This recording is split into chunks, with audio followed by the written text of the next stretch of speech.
आप लोग क्वेश्चन के हिसाब से चलिए और जो कॉन्सेप्ट कॉपी में मैंने बताया हुआ है उसको अप्लाई करिए। अप स्ट्रीम क्या होता है सर? जैसे कोई भी करंट है, रिवर का फ्लो है, फ्लो के अगेंस्ट जाते हैं that is called up stream, and flow के डायरेक्शन में जाते हैं that is called down stream. तो थर्ड पार्ट अप स्ट्रीम और डाउन स्ट्रीम से रिलेटेड है। ठीक है, देखिए मैं तीनों पार्ट डिस्कस कर रहा हूँ इसमें।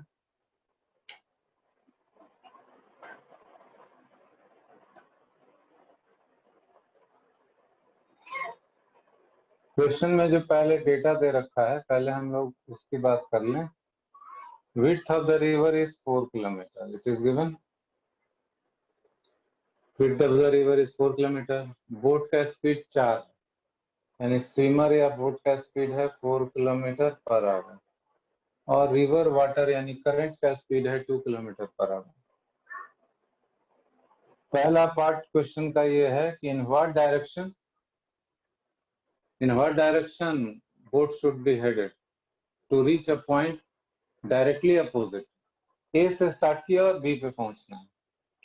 तो हम लोग थ्योरी में डिस्कस कर चुके थे कि boat is heading in this direction at an angle theta from the vertical, speed is v, then sin theta is q upon v, that is 2 upon 4 half.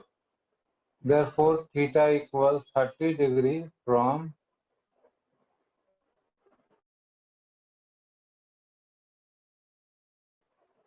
Vertical, हम लोग इसको बोल रहे हैं वर्टिकल से 30 डिग्री एंगल पे चलना पड़ेगा।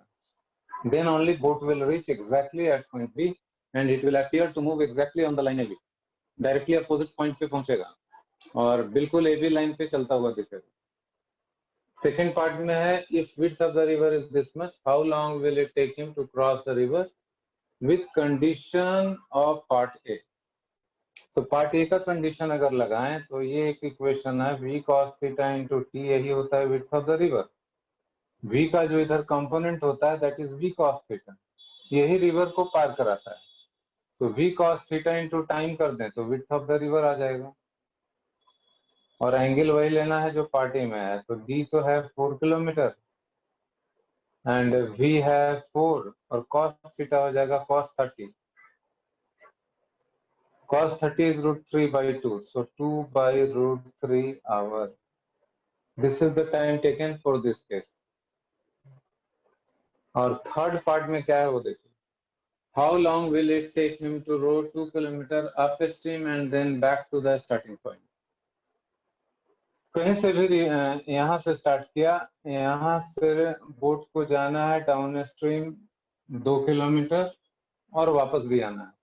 ए से चलना है और उसको सी पे जाना है इधर और फिर वापस भी आना है। तो ए से सी पे जाने में टाइम निकाल लेंगे और सी से वापस आने का टाइम निकाल लेंगे, तो पता चल जाएगा। अगर बोट इधर ही मूव करे या स्विमर इधर ही मूव करे तो वेलोसिटी ऐड हो जाता है, और यहाँ से यहाँ तक ये डिस्टेंस है 2 kilometre. This distance is 2 kilometre.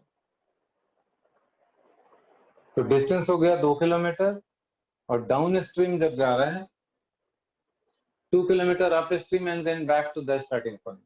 उल्टा ले लीजिए, अप स्ट्रीम कह रहा है तो इधर हो गया सी पॉइंट, इसको सी डैश कर दीजिए, C point, this is 2 kilometre.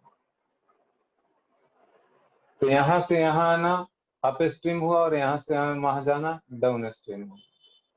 तो अप स्ट्रीम के लिए वेलोसिटी हो जाती है difference of the two, v minus A. Down stream C से हो जाएगा 2 kilometre by v plus A.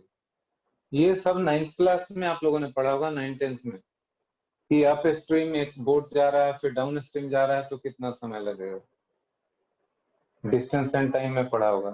2/4 minus 2, this is 2/4 plus 2, so this is 1 hour and this one is 2/6 यानी 1/3 hour।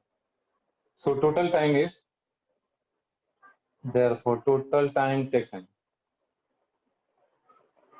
दोनों को जोड़ देंगे, TAC plus TCA, दोनों को ऐड करने पे आ जाएगा 4/3 hour।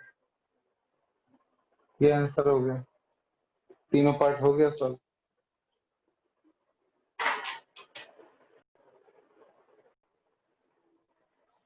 स्विमर का रिलेटेड जो पॉइंट है 10 मिनट में और रिवर क्रॉस कर जाता है, minimum possible time. Quickest time to cross the river का फॉर्मूला आपको बताया हुआ है, और शॉर्टेस्ट पाथ को फॉलो करने का फॉर्मूला भी बताया हुआ है। अकॉर्डिंग टू क्वेश्चन देखिए पहले क्या क्या डाटा क्लियरली मालूम है। River in the minimum time का फॉर्मूला देखिए क्या होता है। रिवर को क्रॉस करने में टी मिनिमम का फॉर्मूला होता है D by V. In general crossing time होता है D upon V cos theta. जब मिनिमम करना होता है तो कॉस थीटा 1 ले लेते हैं। तो this is given, T minimum is given, so 10 minute, this is equal to width of the river by swimmer's velocity. इसको इक्वेशन 1 कर दीजिए। उसके बाद दिया है when swimmer follows shortest possible path, shortest possible path पे जब चलता है, यानी ए से चला और बी पे पहुंचा, this is the shortest possible route, इस रूट से जाता है तो वो एक पर्टिकुलर एंगल पे चलता है, जो पिछले क्वेश्चन में भी था, v cos थीटा और इधर v sin थीटा, और रिवर वेलोसिटी इज 0। तो ए बी पे चलने के लिए डायरेक्शन होती है sin theta equals u by v, इस एंगल पे चलता है तब shortest route, this is for shortest route. Shortest path A B पे चलने के लिए angle theta sine inverse U by V रहता है। इस केस में उसको टाइम लगता है 12.5 मिनट। तो time T equals 12.5 minute equals D upon V cos theta. यहाँ देखिए कॉस थीटा 1 हो चुका था, लेकिन अब 12.5 मिनट लग रहा है, इससे ज्यादा। तो यहाँ हो जाएगा 12.5 इक्वल्स डी अपॉन वी, और डी अपॉन वी हम लोग को मालूम है इक्वेशन 1 से, D upon V is known, D upon V is 10। तो डी अपॉन वी अगर 10 लें तो 10 बाई कॉस थीटा आ गया। इससे क्या फायदा हुआ कि कॉस थीटा की वैल्यू आ गई, यानी साइन थीटा की वैल्यू आ गई। cos theta is now 100 upon 125. This is 4 upon 5. It means theta is 37 degree. Tan 37 3 by 4 and sin 37 is 3 by 5. This is equal to u by v. इसको equation 2 कर दीजिए। तो हम लोग को d by v मालूम हो गया, u by v मालूम हो गया, और हम लोग को पता करना है ये सारा, u पता करना है, एक in one of the value u पता करना है, first part width of the river d पता करना है, velocity of the water u पता करना है, u v एंड d, ये तीनों चीज पता करना है।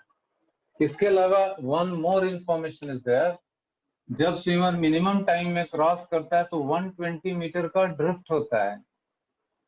जब मिनिमम टाइम में क्रॉस करता है तो ड्रिफ्ट का फॉर्मूला होता है u minus v sine theta into t. Drift का ये फॉर्मूला होता है x के लिए, this is the formula drifting के लिए।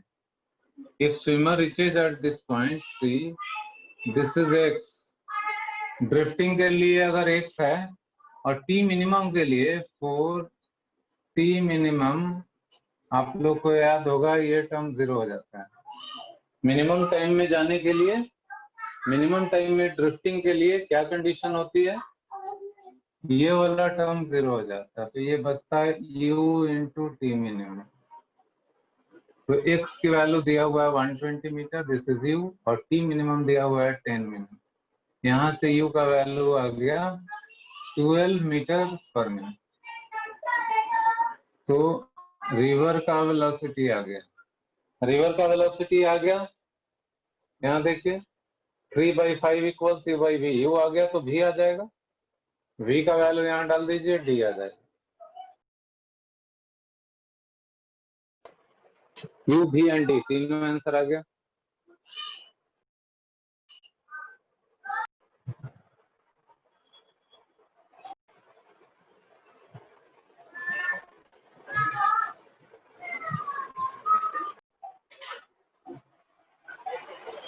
क्वेश्चन के हिसाब से ऐसा नहीं कह रहा है कि डायरेक्टली ऐसा चला जाए,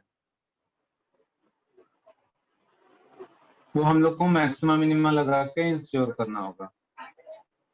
देखिए, ऐसा नहीं बोला जा रहा है कि पेडेस्ट्रियन ए से चालू करेगा और बी पे पहुंच जाएगा। He can move in any direction. He can follow this route also.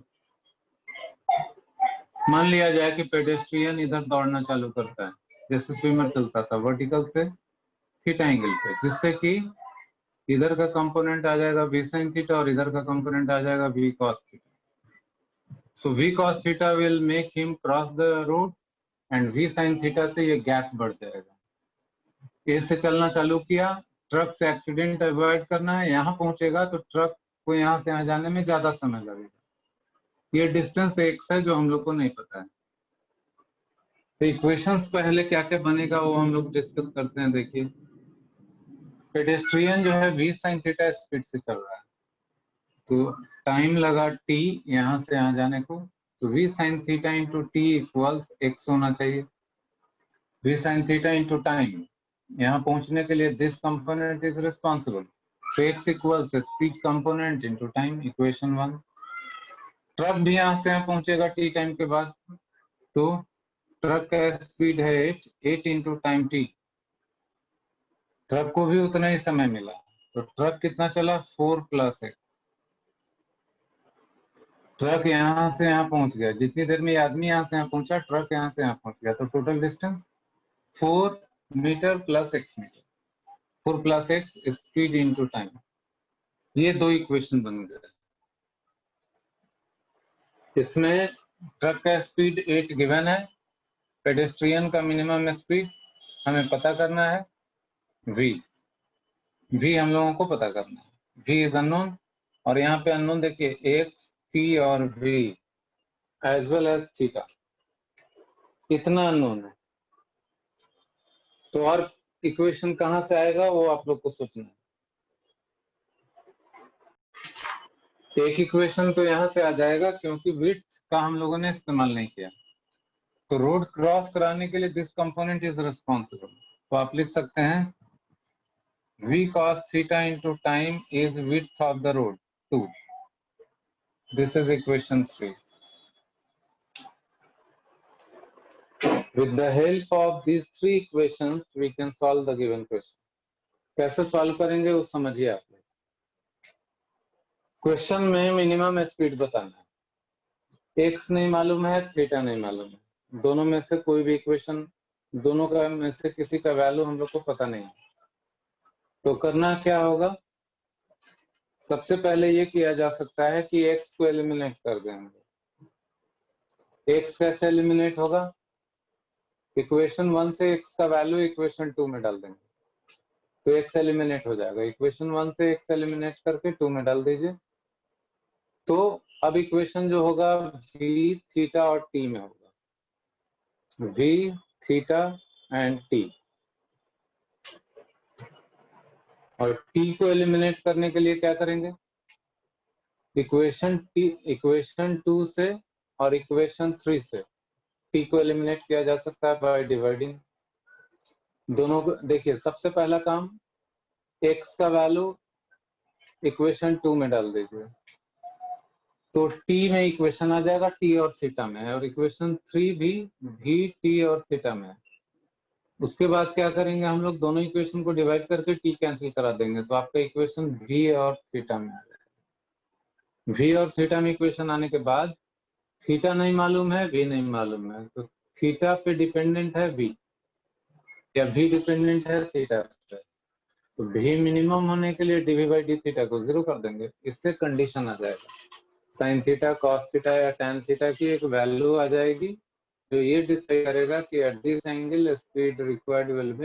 Board पे कैसे एलिमिनेशन होगा, जैसा मैंने बताया, x का वैल्यू 1 से 2 में डालेंगे, तो ये आ जाएगा 8t इक्वल 4 प्लस x की जगह ये ले लेंगे v sin theta into T.